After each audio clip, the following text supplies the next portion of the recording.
Uulitin ko sa'yo.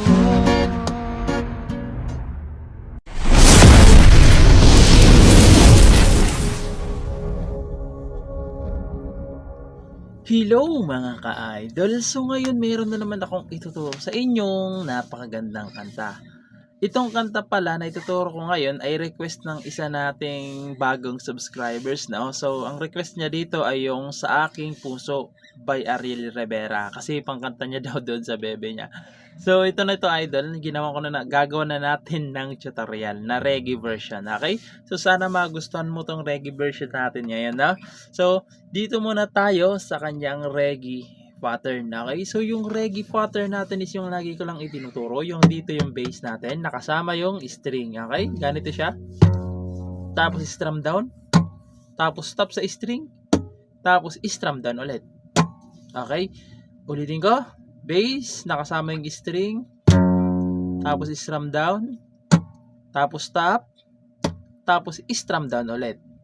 Okay? Kada chord, isang beses nyo lang gagawin yan, okay? Sa kada chords, isang beses lang. Pag may nakita naman kayong open close parenthesis sa chords, 2 beses, okay?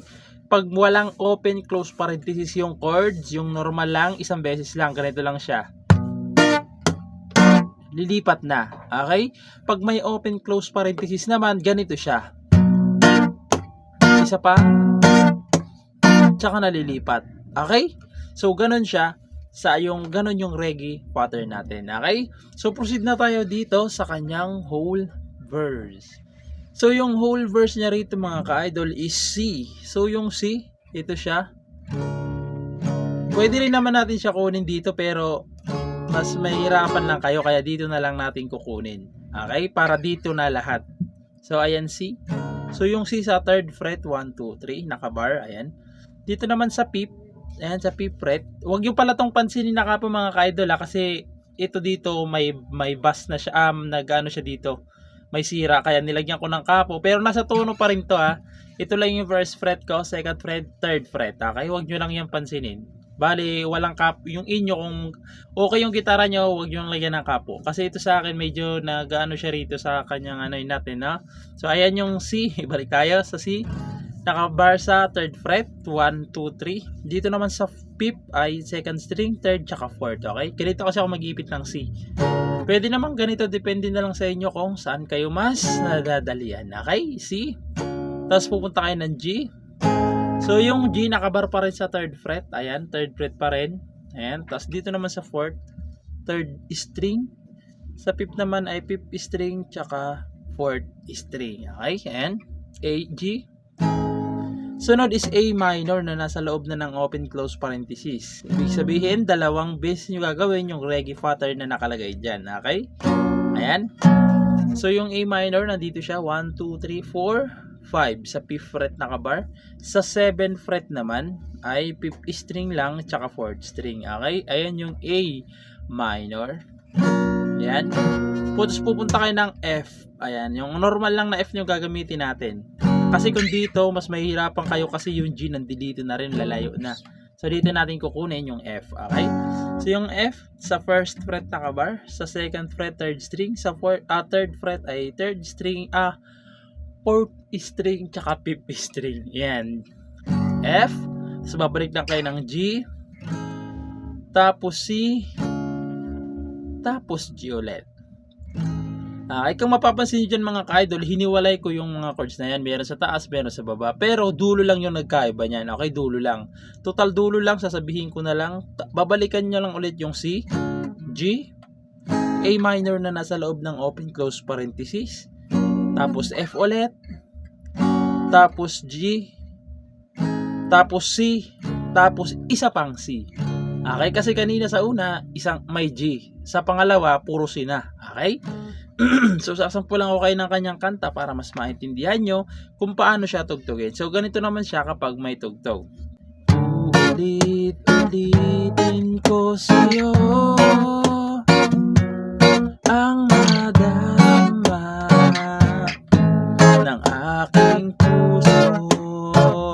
O siya pa yung baba. Ang dami ko'y para lang sa'yo, kahit kailanman magbabago. Tapos chorus, ikaw ang laging hanap. So papasok na doon yung chorus. Okay? So proceed naman tayo doon sa kanyang chorus. So yung chorus niya naman dito mga ka-idol is F. Ayan, naturo ko naman na isa-isa yung string kaya hindi na natin isa-isahin ngayon. Okay? F, G, E minor. So ito yung tuturo natin, E minor.